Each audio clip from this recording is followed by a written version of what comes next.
My name is Harper, I'm 28 years old, and I'm standing in my $920,000 condo in downtown Seattle, staring at the city lights through floor-to-ceiling windows.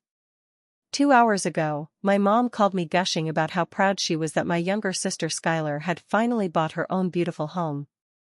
She spent 30 minutes describing every detail of Skylar's new place while barely acknowledging that I'd been living in luxury for months. That phone call was the final straw after years of being overlooked while my sister got handed everything on a silver platter. Tonight, I'm hosting a family dinner that's going to change everything forever. Before we dive into this story, let me know where you're watching from in the comments below. Make sure to hit that like button if you've ever felt overshadowed by a sibling, and don't forget to subscribe because this family drama is about to get absolutely wild. Trust me, you won't want to miss how this unfolds. Now, let's get into the chaos. Growing up in the Morrison family meant understanding your place in the hierarchy, and mine was always second. My father Russell worked as a middle management supervisor at a manufacturing plant, while my mother Diane spent her days managing the household and, more importantly, managing my sister Skylar's every need. From the time we were children, the difference in treatment was glaring. When Skylar wanted dance lessons, art supplies, or the latest gadgets, money somehow materialized. When I asked for the same opportunities, I was told we needed to be more responsible with our spending and that I should learn the value of earning things myself. By the time I turned 16, I had learned that lesson well. I got my first job at a local coffee shop, working every weekend and school break to save money for college. Skylar, meanwhile, spent her weekends at sleepovers and shopping trips funded by our parents. When college application time came around, I had scraped together enough money for application fees and was preparing to take out massive student loans. Skylar, 2 years younger, was already being promised that mom and dad would figure out her college expenses when the time came. The favoritism wasn't subtle, but pointing it out only resulted in lectures about being jealous and ungrateful for what I had. I threw myself into my studies, majoring in marketing with a focus on digital strategy. While my classmates partied, I worked internships and built a portfolio that would eventually land me a position at a prestigious marketing firm right after graduation. I moved out of the family home immediately, renting a small studio apartment that I could barely afford, but it was mine. Independence felt better than comfort. Skylar, who had struggled through community college while living at home rent-free, bounced between part-time jobs and extended vacations funded by our parents' credit cards. 5 years of building my career, networking, and smart investing had finally paid off. My marketing consultancy was thriving, with major tech companies seeking my expertise in digital transformation strategies. I had diversified my income streams through cryptocurrency investments, real estate partnerships, and a successful blog about career development for women in tech. The $920,000 condo wasn't just a purchase, it was a statement of everything I had built from scratch. Then came that phone call from Mom. She had spent the entire conversation raving about Skylar's incredible achievement of buying a house for $180,000 in a suburb 30 minutes outside the city. Mom gushed about the adorable kitchen and charming garden space as if Skylar had personally designed and built every square inch. What she didn't mention, and what I suspected, was exactly how much of that purchase price had actually come from Skylar's own savings versus parental assistance. The more Mom talked, the more frustrated I became. Not once did she ask about my living situation, my career success, or acknowledge that I had been financially independent for years. When I tried to mention my recent promotion and the bonus that had helped me furnish my place with designer pieces, she quickly steered the conversation back to Skylar's beautiful hardwood floors and spacious living room. It was the same pattern that had played out our entire lives, but now we were adults, and I was tired of being invisible. That evening, I made a decision. I would invite the family over for dinner at my place. I wouldn't tell them the exact address beforehand, just the building name and floor number. I wanted to see their faces when they walked into a space that represented real success, real independence, and real financial achievement. I wasn't trying to be petty, I was trying to be seen. For once, I wanted my accomplishments to be acknowledged instead of dismissed or ignored. As I planned the evening, I realized this dinner would be more than just showing off my condo. It would be a test of whether my family could recognize and celebrate my success the way they celebrated Skylar's every move. Deep down, I hoped they would be proud, that they would finally see me as someone who had not only survived but thrived despite their lack of support. I had no idea that this dinner would expose secrets that would tear our family apart and force me to confront truths I wasn't prepared to handle. Planning the perfect dinner became an obsession. I hired Maria, a private chef who specialized in contemporary American cuisine with a Pacific Northwest twist. The menu would feature wild salmon with herb crusts, truffle risotto, locally sourced vegetables, and a selection of wines from Washington vineyards. I wanted every detail to reflect sophistication and success. Fresh flowers from Pike Place Market filled crystal vases throughout the living space, and I had the place professionally cleaned until every surface gleamed. 2 days before the dinner, Skylar called with what she described as a sisterly check-in. Her voice carried that artificially sweet tone she used when she wanted something, asking about my little apartment and whether I was doing okay financially since she knew marketing could be so unstable.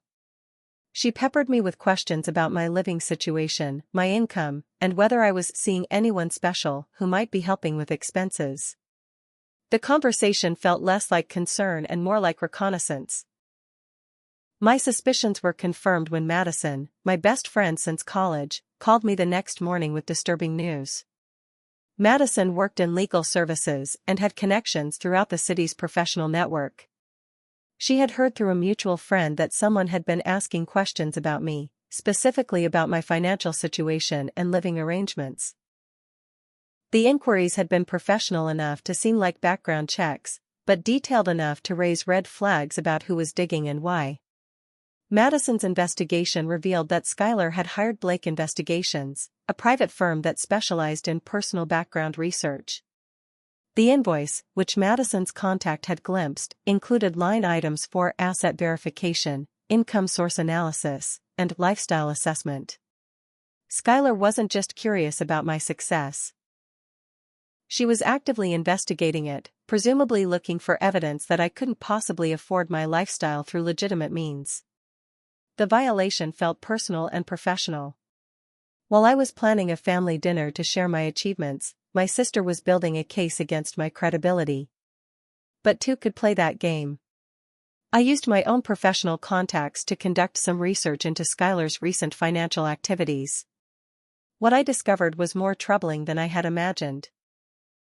The house that had prompted Mom's enthusiastic phone call was indeed purchased for $180,000.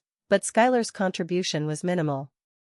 Bank records, accessible through public mortgage filings, showed that she had put down only $18,000. Our parents had co-signed the mortgage and provided an additional $120,000 for the down payment and closing costs. Essentially, Skylar owned 10% of a house while owing massive monthly payments on a mortgage she couldn't afford. Digging deeper, I found that Skylar's employment history was inconsistent at best. She had been fired from her last 2 jobs for attendance issues and had been working part-time retail for 8 months.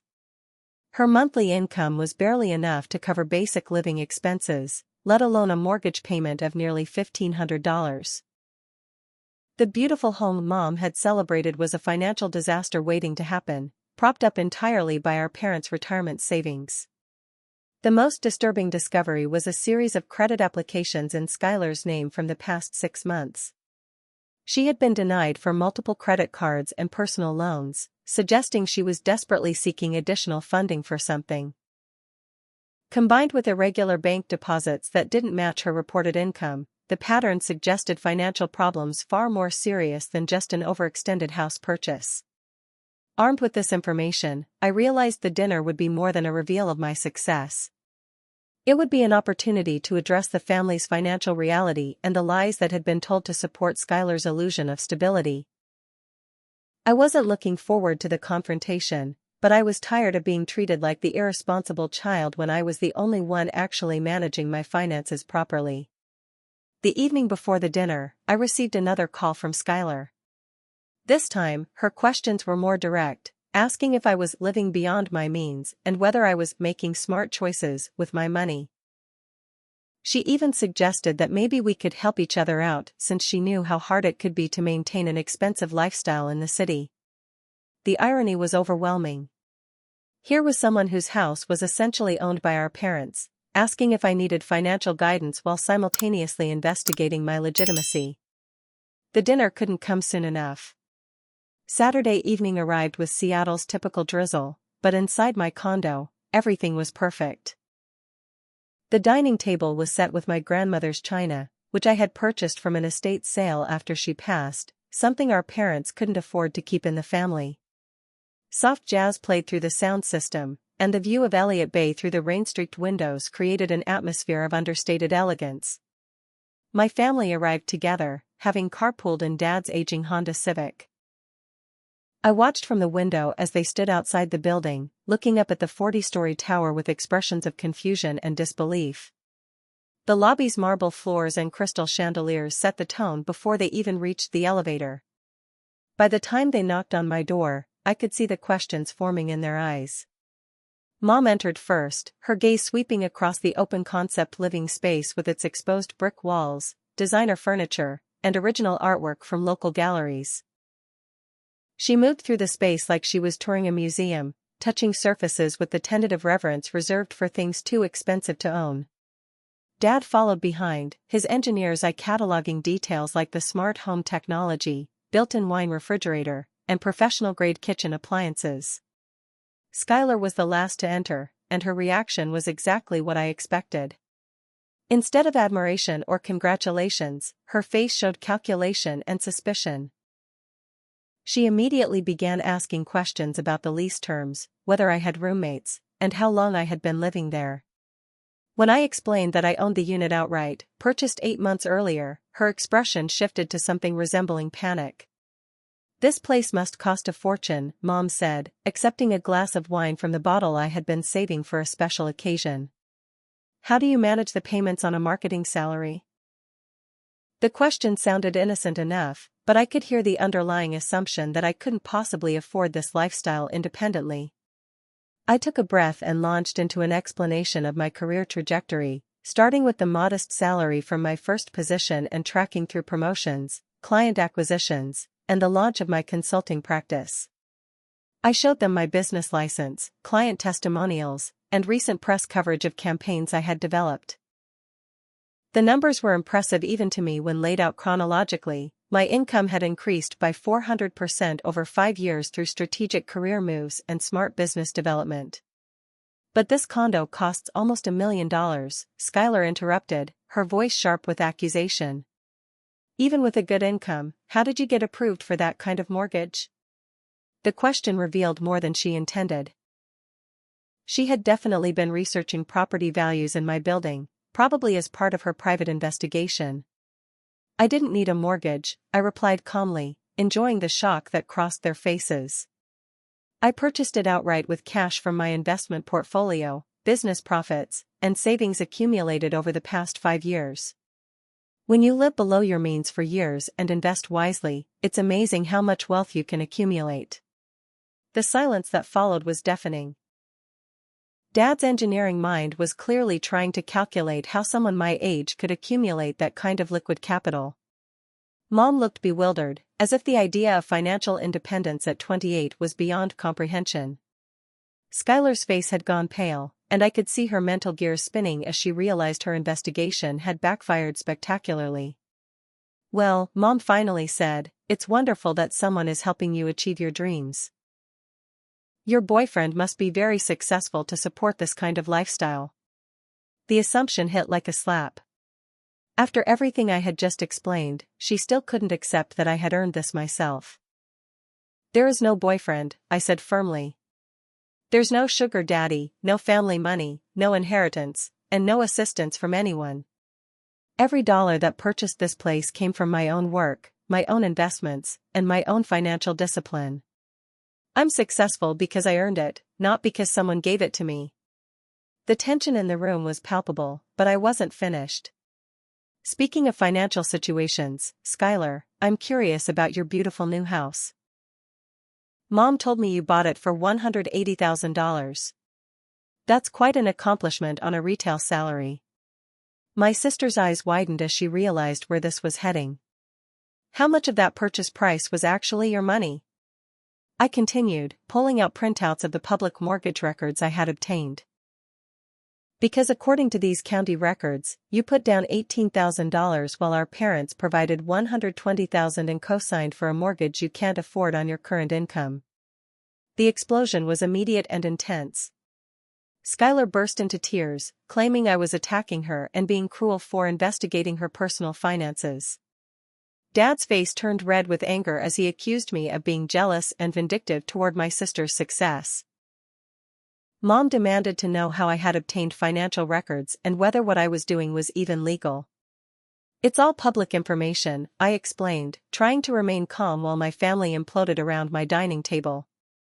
Just like the credit applications you've been denied for over the past 6 months, Skylar. Just like the employment issues that led to you being fired from your last 2 jobs. I didn't have to hire a private investigator to find this information because I'm not the one living a lie. The revelation that I knew about the private investigation sent Skylar into hysterics. She accused me of spying on her and claimed that her research into my background was just concern for family. Dad stood up abruptly, declaring that I had become vindictive and heartless and that success had changed me into someone they didn't recognize. Mom gathered her purse and coat, stating that they would not stay to be attacked in what she called my fancy apartment. As they prepared to leave, Skylar turned back with tears streaming down her face. "You've always been jealous of me," she sobbed.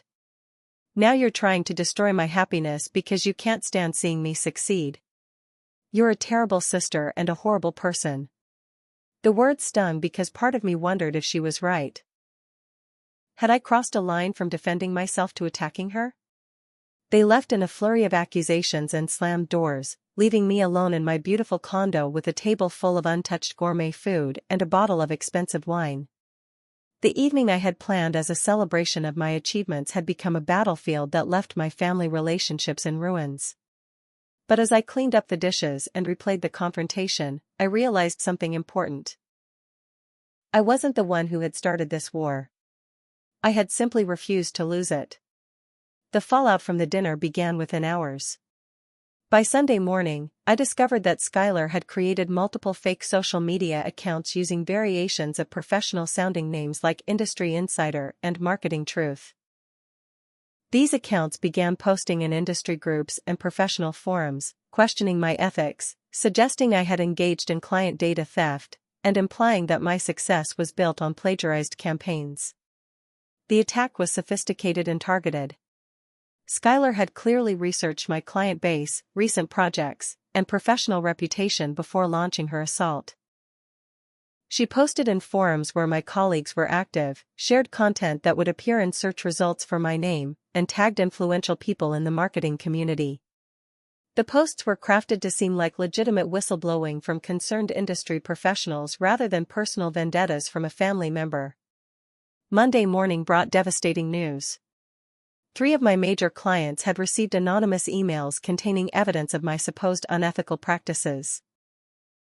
The emails included screenshots of the fake social media posts, manufactured documentation suggesting plagiarism, and fabricated testimonials from former clients describing negative experiences working with me. Beta Tech Solutions, my largest client worth $30,000 annually, immediately suspended our contract pending investigation into the allegations. The sophistication of the attack suggested Skylar hadn't acted alone. The fake documents were professionally formatted, the email accounts used legitimate-looking domain names, and the timing of posts across multiple platforms indicated coordination. She had either hired professionals to help destroy my reputation or had assistance from someone with experience in digital warfare. Either way, the assault on my livelihood was systematic and brutal. By Tuesday, the damage had escalated beyond professional sabotage. My mother had called the Human Resources Department at my primary client, Pacific Marketing Group, claiming to be a concerned citizen who had information about employee misconduct. She told them I was under investigation for fraud and that they should be careful about their association with me. The HR director, legally obligated to investigate any claims of misconduct, scheduled a meeting to discuss the allegations against me. The most devastating blow came Wednesday when I discovered that someone had accessed my personal banking information and initiated unauthorized transfers. $15,000 had been moved from my checking account to various online gambling sites and cryptocurrency exchanges. The transactions were designed to look like I was hiding money or engaging in illegal financial activities. Though I could prove the transfers were unauthorized, the timing coincided perfectly with the other attacks on my reputation.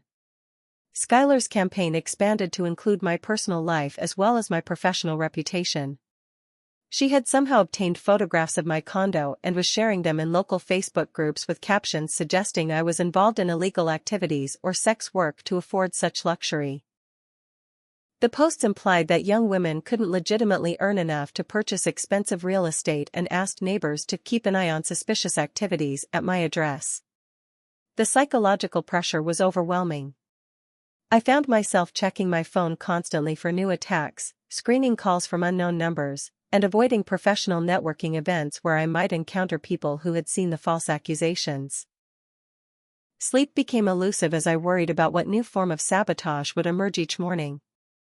The stress was affecting my work quality, which only made me more vulnerable to the accusations about my professional competence. Friday brought a legal threat that sent my anxiety into overdrive. Skylar's attorney, Marcus Whitfield from a firm that specialized in harassment cases, sent a cease and desist letter accusing me of stalking, harassment, and defamation. The letter claimed that my investigation into her finances constituted illegal surveillance and that sharing public records about her mortgage was an invasion of privacy that had caused emotional distress and reputation damage. The letter threatened a lawsuit seeking damages for emotional distress, loss of privacy, and defamation of character. It demanded that I stop all investigations into her personal life, remove any references to her financial situation from my conversations, and cease contact with family members who might relay information about her. The legal language was intimidating and expensive sounding, designed to make me back down rather than face costly litigation. The final blow to my sense of security came from an unexpected source. The building's security guard informed me that multiple people had been asking questions about my habits, visitors, and daily routine. Someone was conducting physical surveillance of my home, noting when I came and went, who visited, and what my lifestyle patterns revealed. The violation of privacy felt like being stalked, turning my sanctuary into a place where I felt constantly watched and threatened. That night, alone in my condo with the curtains drawn and feeling paranoid about every shadow outside my windows, I realized that Skylar's retaliation had gone far beyond family drama.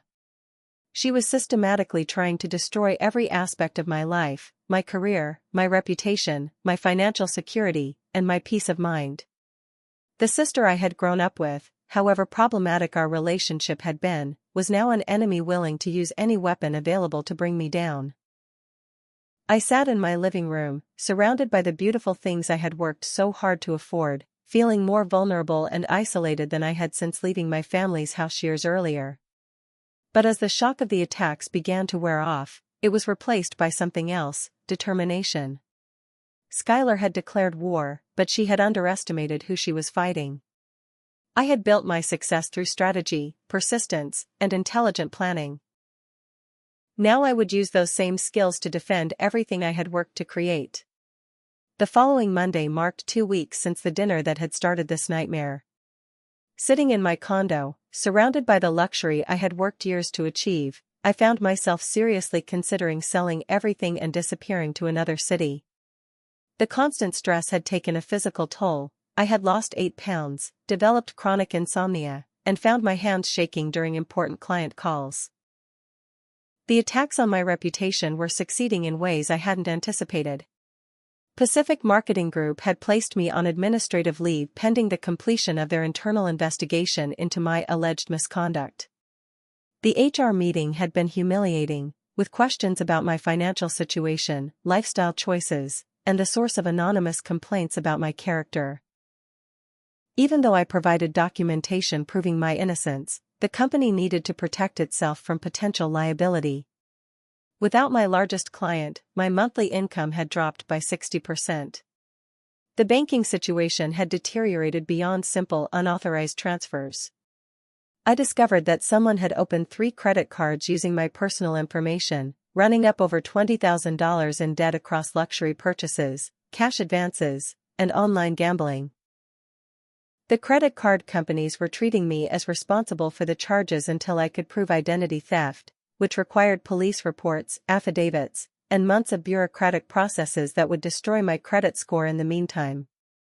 My professional insurance carrier had received anonymous complaints suggesting I was under investigation for fraud, prompting them to review my policy and consider canceling coverage. Without professional liability insurance, I couldn't work with major clients even if I managed to repair my reputation. The web of destruction was tightening around every aspect of my financial and professional life. That Tuesday afternoon, Madison arrived at my condo with coffee and the name of an attorney she insisted I needed to meet. Carson Fletcher was a family law specialist who had experience with financial manipulation, harassment campaigns, and what he called family warfare. Madison had worked with him on several cases where family members had weaponized the legal system against each other, and she believed he could help me understand my options. Carson's office was in a historic brick building downtown, decorated with law books and certificates that suggested decades of experience with complex family disputes. He was tall, probably in his early 40s, with graying hair and the confident demeanor of someone who had seen every possible variation of human cruelty. When I explained my situation, he listened without judgment and took detailed notes about the timeline and escalating nature of the attacks. "This is a pattern I see more frequently than people realize," Carson explained after I finished recounting the past 2 weeks. "Family members who feel threatened by someone else's success often escalate from emotional manipulation to financial sabotage to legal intimidation. Your sister is following a textbook progression of abuse tactics designed to destroy your independence and force you back into a dependent relationship with your family." Carson's analysis was both validating and terrifying. He explained that Skylar's behavior fit the profile of someone with narcissistic tendencies who couldn't tolerate being outshone by a sibling.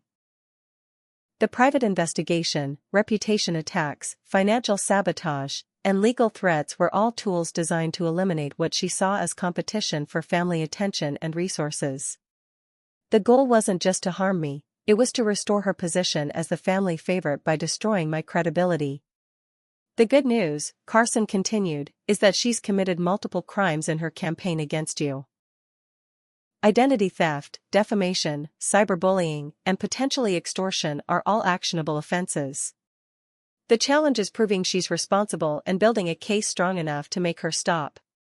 He offered to take my case on a contingency basis, meaning I wouldn't pay attorney fees unless we succeeded in recovering damages or stopping the harassment. Madison had also been conducting her own investigation into Skylar's activities. Through her legal network, she had discovered that my sister had previously been involved in similar disputes with former roommates, co-workers, and an ex-boyfriend. There was a pattern of financial manipulation, reputation attacks, and legal intimidation when relationships soured or when she felt threatened. I wasn't her first victim, I was just the most recent target in a long history of destructive behavior.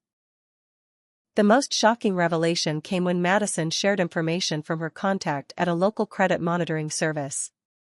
Skylar had been attempting to monitor my credit reports and financial activities for over 6 months, long before our dinner confrontation. The timeline suggested that her resentment about my success had been building for much longer than I realized, and the dinner had simply provided an excuse to escalate her existing surveillance and sabotage efforts. Wednesday brought unexpected validation when Detective Williams from the Seattle Police Department's Fraud Division called to discuss my identity theft report. The detective had been investigating a pattern of similar crimes in the area and believed Skylar's activities were part of a larger scheme involving multiple victims. Several people had reported identity theft and harassment campaigns that followed similar patterns to what I was experiencing. "Your sister appears to be more sophisticated than most family dispute cases we see," Detective Williams explained during our phone call. The coordination of reputation attacks, financial sabotage, and legal intimidation suggests either professional assistance or significant experience with these tactics. We're treating this as a serious criminal investigation rather than just a family squabble. For the first time in weeks, I felt like someone in authority was taking my situation seriously. The detective requested all documentation related to the attacks and assured me that the police department would coordinate with my attorney to build a comprehensive case. The investigation would take time, but at least I was no longer fighting alone against someone who seemed to have unlimited resources and no moral boundaries. That evening, Carson called with additional disturbing news. His private investigator had discovered that Skylar was over $200,000 in debt to various creditors, including several that weren't traditional lending institutions. The financial pressure she was facing was enormous, and her attacks on me might be motivated by more than just sibling rivalry. If she could destroy my reputation and force me to sell my assets, she might be hoping to position herself as my family's success story while eliminating competition for any potential financial assistance. As I processed all this information, sitting in my condo with the city lights sparkling below, I realized that the battle for my reputation and financial security was just beginning. Skylar wasn't just a jealous sister. She was a desperate person with significant debts and a history of destroying people who threatened her carefully constructed image. But now I had allies, evidence, and a plan to fight back with legal weapons rather than just defensive measures. With Carson's legal guidance and Detective Williams' criminal investigation underway, I began building a systematic response to Skylar's campaign of destruction. The first step was documenting everything she had done with precise timestamps, screenshots, and witness statements that would hold up in court. Carson's paralegal helped me create a comprehensive timeline showing the escalation from dinner confrontation to criminal activity within just 3 weeks. Detective Williams assigned an experienced cybercrime specialist to investigate the fake social media accounts and coordinated harassment campaign. Officer Janet Morrison had dealt with similar cases of family cyberbullying and explained that the digital evidence would be crucial for prosecution. She helped me preserve screenshots of all the fake posts, track the IP addresses used to create fraudulent accounts, and document the pattern of reputation attacks across multiple platforms. Carson's private investigator, a former police detective named Robert Chen, uncovered a treasure trove of evidence about Skylar's financial deception and criminal activities. The investigation revealed that she had been using my social security number to apply for credit cards and loans for over 8 months, long before our family dinner. The pattern of identity theft was systematic and extensive, suggesting premeditation rather than impulsive revenge. The most damning evidence came from Chen's investigation into Skylar's recent financial activities. She had been frequenting 3 different casinos in the area, accumulating massive gambling debts that far exceeded her reported income. Security footage from the casinos showed her gambling with amounts of money that couldn't possibly come from her retail job, suggesting she was using funds obtained through identity theft and fraud to fuel a serious gambling addiction. Chen also discovered that the house our parents had helped her purchase was already in foreclosure proceedings. Despite having owned it for less than 6 months, Skylar had missed 3 mortgage payments and had attempted to take out a second mortgage using fraudulent income documentation. The foreclosure notice had been served 2 weeks before our family dinner, which explained the timing of her increasingly desperate attacks on my reputation and finances. Armed with this evidence, Carson filed criminal complaints for identity theft, wire fraud, and cyberstalking with the prosecutor's office. He also prepared civil litigation for damages including lost income, professional reputation repair costs, credit monitoring expenses, and emotional distress. The civil suit would seek not only restitution for actual damages but also punitive damages designed to prevent future harassment. Meanwhile, I began rebuilding my professional reputation with a strategic communications campaign. Carson connected me with a crisis management specialist who had experience helping professionals recover from reputation attacks. Together, we crafted responses to the false allegations that presented facts without seeming defensive, and we reached out to industry contacts to explain the harassment campaign and provide documentation of the criminal investigation. The breakthrough came when Chen identified two other victims of similar harassment campaigns orchestrated by Skylar. Jennifer Walsh, a former co-worker, had been targeted after receiving a promotion that Skylar had wanted. Marcus Rodriguez, an ex-boyfriend, had faced reputation attacks and financial sabotage after ending their relationship. Both were willing to testify about Skylar's pattern of behavior and provide evidence of her tactics. Jennifer's case was particularly relevant because it involved workplace harassment that had cost her a job opportunity when fake allegations about her performance were sent to her potential employer. Marcus had experienced identity theft and credit fraud similar to my situation, and he still had documentation from his police reports and credit disputes. The pattern of behavior across multiple victims strengthened the criminal case significantly. Carson coordinated with the other victims' attorneys to file a joint civil action that would demonstrate the systematic nature of Skylar's criminal enterprise. The combined evidence from three separate victims created a compelling narrative of someone who used sophisticated tactics to destroy people who threatened her sense of superiority or stability. The joint filing also shared the litigation costs among multiple plaintiffs, making it economically feasible to pursue comprehensive damages. Detective Williams informed me that the prosecutor's office was taking the case seriously due to the multi-victim pattern and the sophisticated nature of the crimes. The use of technology to coordinate harassment across multiple platforms, combined with financial fraud and identity theft, met the criteria for federal criminal charges as well as state prosecution.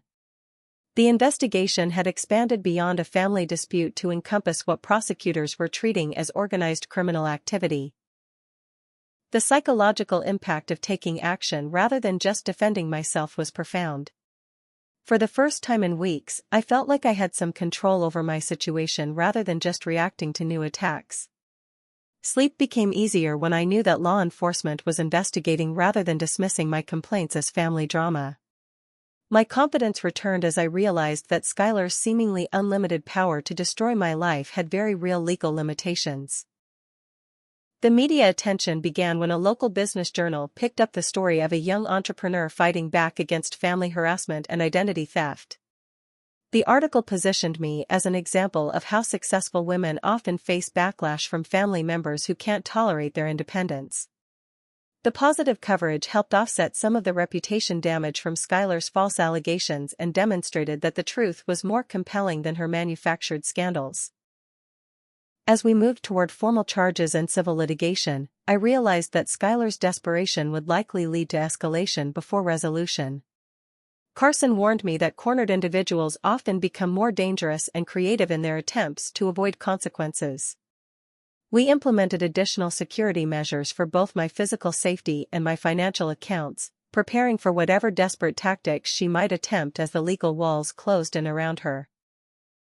The first court hearing for the restraining order took place on a gray Thursday morning in King County Superior Court. Carson had filed for both civil and criminal protection orders to prevent further harassment while the criminal case moved forward. Skylar arrived with her attorney, Marcus Whitfield, who specialized in defending harassment cases and had a reputation for aggressive tactics designed to intimidate victims into dropping charges. Whitfield's strategy was exactly what Carson had predicted: portray me as a vindictive wealthy sister who was using the legal system to persecute Skylar for her modest success. His opening statement painted me as someone who couldn't tolerate my younger sister's happiness and was weaponizing my financial resources to destroy her reputation and housing situation.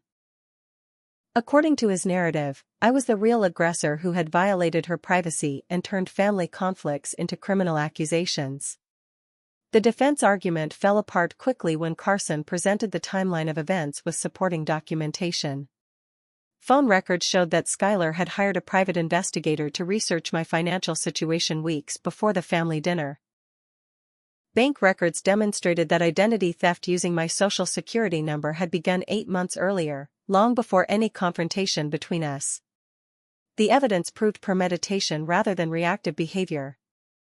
Detective Williams testified about the cybercrime investigation, presenting technical evidence that linked the fake social media accounts to devices registered in Skylar's name. The IP address logs, account creation patterns, and coordination timing across multiple platforms created an undeniable digital fingerprint of her harassment campaign. The sophistication of the attacks actually worked against her defense, proving intent rather than emotional outburst. Carson's presentation of my financial records was particularly effective in destroying the defense narrative. Tax returns, business income statements, investment portfolios, and property purchase documentation proved that my success was legitimate and entirely self-funded. The transparency of my financial situation contrasted sharply with Skylar's hidden debts, fraudulent applications, and attempts to conceal her gambling activities from our parents. The testimony from Jennifer Walsh and Marcus Rodriguez established a pattern of behavior that predated our family conflict by years. Their similar experiences with reputation attacks, financial sabotage, and legal intimidation demonstrated that targeting me wasn't an isolated incident but part of a consistent pattern of criminal behavior when Skylar felt threatened or challenged. Judge Patricia Hammond's ruling was swift and comprehensive. She granted the restraining order, noting that the evidence showed systematic criminal behavior designed to destroy the petitioner's livelihood and personal security. The judge also ordered Skylar to cease all contact with my employers, clients, and professional contacts, and to remove any false statements about me from social media platforms and online forums. But the real victory came when Judge Hammond addressed Skylar directly during the ruling. Ms. Morrison, the evidence presented suggests that you have engaged in a coordinated campaign of harassment, defamation, and identity theft that goes far beyond family disputes. Your actions have caused significant financial harm and emotional distress, and the sophistication of your methods suggests planning and intent rather than emotional reaction. The immediate impact was noticeable. Within hours of the court ruling, several of the fake social media accounts were deactivated, and the anonymous harassment posts began disappearing from professional forums. My attorney sent cease and desist letters to the remaining accounts, armed with the court order that made continued harassment a violation of judicial directive rather than just civil dispute. Pacific Marketing Group's HR director called that afternoon to inform me that their investigation was concluding in my favor. The court documentation proving that I was the victim of harassment and identity theft satisfied their liability concerns, and my administrative leave would end the following Monday. The validation from both the legal system and my employer felt like emerging from a tunnel into sunlight after weeks of darkness.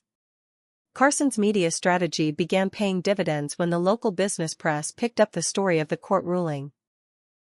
Articles about successful women facing family backlash resonated with readers who had experienced similar situations, and the coverage positioned me as someone who had fought back successfully against harassment and identity theft. The positive publicity helped repair my professional reputation and attracted new clients who admired my resilience. The criminal investigation was progressing in parallel with the civil case.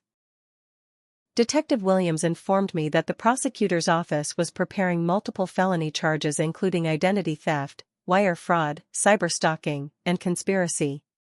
The evidence from multiple victims had convinced prosecutors that this was serious criminal behavior rather than family drama that belonged in civil court.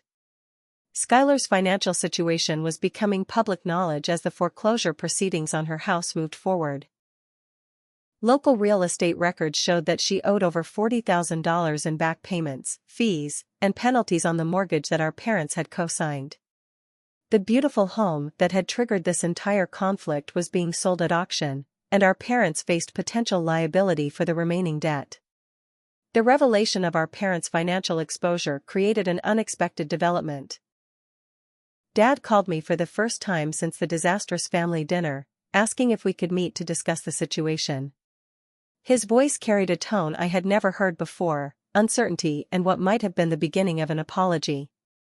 After weeks of being treated as the villain, the possibility of reconciliation felt both hopeful and terrifying. Carson warned me that victory in court didn't necessarily mean the harassment would stop immediately. Desperate people often escalate their behavior when legal consequences become inevitable, and Skylar still faced potential prison time and massive financial restitution. We increased security precautions and prepared for the possibility that her final desperate acts might be the most dangerous ones yet. 3 months after the initial court ruling, Skylar stood before Judge Patricia Hammond for sentencing on multiple felony charges. The prosecution had successfully proven identity theft, wire fraud, and cyberstalking beyond reasonable doubt. The evidence was overwhelming: financial records, digital forensics, victim testimony, and a clear pattern of criminal behavior that spanned nearly 2 years across multiple targets.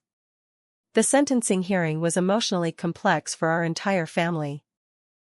Skylar's attorney had negotiated a plea bargain to avoid prison time, but the consequences were still severe.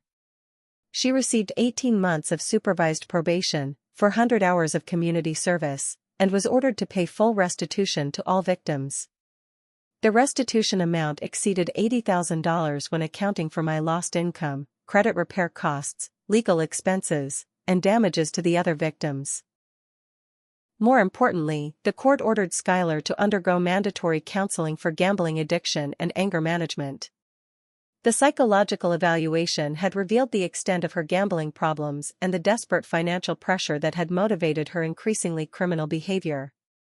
Judge Hammond emphasized that the sentence was designed for rehabilitation as well as punishment, giving Skylar a chance to address the underlying issues that had led to her destructive choices. Our parents attended the sentencing hearing, sitting quietly in the back of the courtroom as they heard the full extent of their daughter's criminal activities for the first time. The financial details were particularly shocking. Skylar owed over $200,000 to various creditors, including several that operated outside traditional banking systems. The house foreclosure had cost them their entire retirement down payment, and they faced potential bankruptcy from co-signing her debts. After the hearing, Dad approached me in the courthouse hallway with tears in his eyes. "Harper, we owe you an enormous apology," he said, his voice breaking with emotion. "We had no idea how bad things had gotten with Skylar, and we blamed you for trying to tell us the truth. We were wrong about everything, and we're sorry for not believing you when you tried to warn us." Mom's apology was more difficult and took several conversations over the following weeks. She struggled with guilt over the favoritism that had enabled Skylar's behavior and the realization that her successful daughter had been destroying the achievements of her other daughter. The family dynamics that had seemed normal to her were revealed as deeply dysfunctional patterns that had contributed to this crisis. The financial resolution was complex but ultimately fair. Carson negotiated a payment plan that allowed Skylar to make monthly restitution payments over 5 years, with the court maintaining oversight to ensure compliance. She was required to maintain steady employment and submit to regular financial monitoring to prevent future fraud attempts. The accountability measures were designed to protect potential victims while giving her a realistic path toward making amends. 6 months after the sentencing, I received an unexpected letter from Skylar at the residential rehabilitation facility where she was being treated for gambling addiction. The letter was different from her previous communications, genuine, remorseful, and focused on taking responsibility rather than making excuses. She acknowledged the harm she had caused and expressed understanding that forgiveness would take time if it ever came at all. The letter revealed the psychological journey she was undergoing in treatment. For the first time, she was confronting the resentment and insecurity that had driven her to compete destructively with me rather than building her own success independently. The gambling addiction had been both an escape from feelings of inadequacy and an attempt to acquire wealth quickly enough to match my achievements without doing the work. Carson's guidance was invaluable during this period of potential reconciliation. He helped me establish healthy boundaries that protected my interests while allowing space for family relationships to heal gradually. The legal framework we had built provided security that made emotional vulnerability possible. I could consider forgiveness because I had legal protections against future abuse. My relationship with our parents evolved slowly but positively over the following months. They made genuine efforts to understand how their favoritism had affected both daughters and began treating my achievements with the recognition they deserved. Dad started asking about my business with real interest rather than suspicion, and Mom learned to celebrate my success without immediately comparing it to Skylar's situation. The professional benefits of surviving this crisis extended beyond just recovering my reputation. Clients and colleagues who had observed how I handled the harassment with legal precision and emotional resilience were impressed by my grace under pressure. My business grew as word spread about my integrity and determination, with new clients specifically seeking someone who had proven their character in difficult circumstances. Carson's role in my life had evolved beyond attorney-client as well. Our professional relationship had revealed his intelligence, integrity, and protective instincts in ways that led to mutual attraction and respect. 6 months after the criminal case concluded, we began dating, built on a foundation of shared experiences and deep understanding of each other's character under pressure. The house that had started this entire conflict was eventually sold at auction for significantly less than the mortgage balance. Our parents faced financial consequences for their co-signing decisions, but they were learning to manage their retirement planning without enabling further destructive behavior. The hard lessons about money, family, and boundaries were painful but necessary for everyone involved. 1 year after that disastrous family dinner that had started everything, I sat in a different dining room in the house Carson and I had purchased together in the Queen and neighborhood. The space was warm and inviting, with exposed beams, hardwood floors, and large windows overlooking Puget Sound. We were hosting a family dinner, but this time the atmosphere was completely different from that night in my condo when everything had exploded. Our parents arrived carrying a homemade apple pie and flowers from their garden, small gestures that represented their ongoing efforts to rebuild our relationship on healthier foundations. They were genuinely interested in hearing about my latest business successes and asked thoughtful questions about the marketing campaigns I was developing for tech startups in the area. The conversation felt natural and supportive rather than competitive or judgmental. The most significant change was in how they spoke about Skylar, who was still in residential treatment but making steady progress in her recovery program. Instead of making excuses for her behavior or minimizing the harm she had caused, they acknowledged the reality of her addiction and mental health issues while maintaining hope for her eventual rehabilitation. The family dynamic had shifted from enabling to accountability. Skylar herself had been writing regularly from her treatment facility, and her letters showed genuine growth and self-awareness. She was working through the psychological roots of her competitive resentment and learning healthier ways to build self-esteem without tearing down others. The process was slow and difficult, but for the first time, her communications focused on taking responsibility rather than shifting blame. Her latest letter had included a detailed plan for making amends that went beyond just financial restitution. She wanted to publicly acknowledge the harm she had caused to my reputation and to the other victims of her harassment campaigns.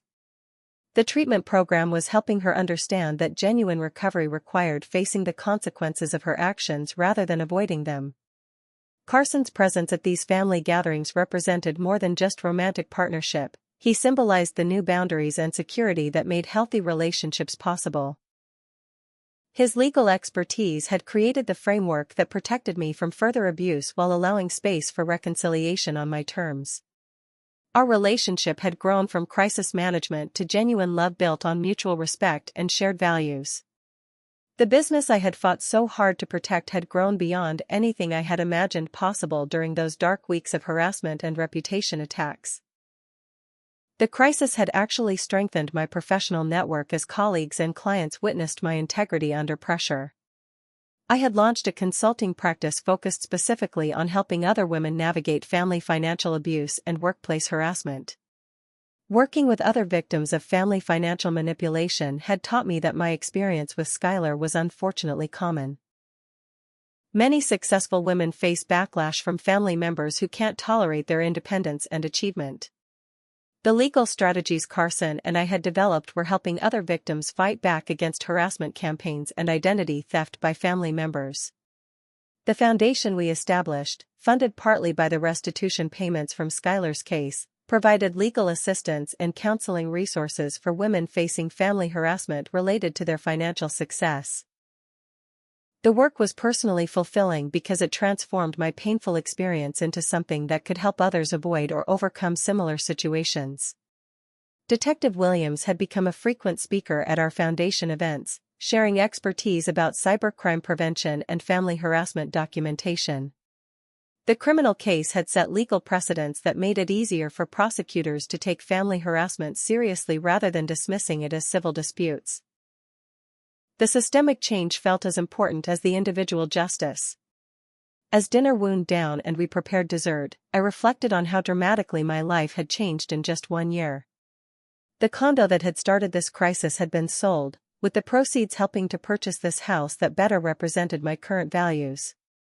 Success was no longer just about individual achievement, it was about building secure foundations for meaningful relationships and purposeful work.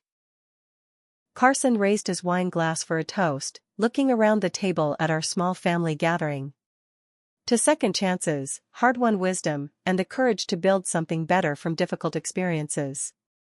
The words captured exactly how I felt about this journey from crisis to healing.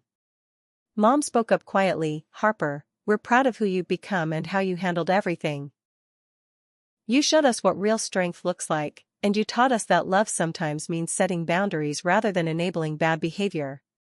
Her words meant more than any recognition of my financial success ever could have. The evening ended with plans for future gatherings and discussions about Skylar's eventual reintegration into family activities when her treatment program concluded. The relationships weren't perfect, and trust would continue to be rebuilt gradually, but the foundation was solid. We had all learned that true family bonds are strengthened by honesty and accountability rather than enabling and favoritism. Walking through our house later that evening, turning off lights and checking locks, I thought about the question that had driven me to host that first disastrous dinner. Would my family ever see and celebrate my achievements the way they celebrated Skylar's? The answer had come, but not in the way I had expected. They did see me now, but more importantly, I had learned to see myself clearly and value my own worth independently of their recognition. The real lesson wasn't about proving my success to people who had always undervalued me. It was about building a life surrounded by people who appreciated my genuine character and supported my growth rather than competing with it. Sometimes the family you choose and create is stronger and healthier than the family you're born into, and that truth had set me free to build something beautiful from the ashes of what had been destroyed. What do you think about Harper's journey from family rejection to building her own chosen family? Have you ever had to set boundaries with family members who couldn't celebrate your success? Share your thoughts in the comments below about how you've handled jealousy or financial manipulation in your own family relationships. If this story resonated with you, please hit that like button to help others find it, and don't forget to subscribe for more stories about overcoming family drama and building authentic success. Thank you for joining me on this emotional journey, and remember that sometimes the greatest victory is learning when to walk away and build something better. Until next time, keep choosing courage over comfort and authenticity over approval.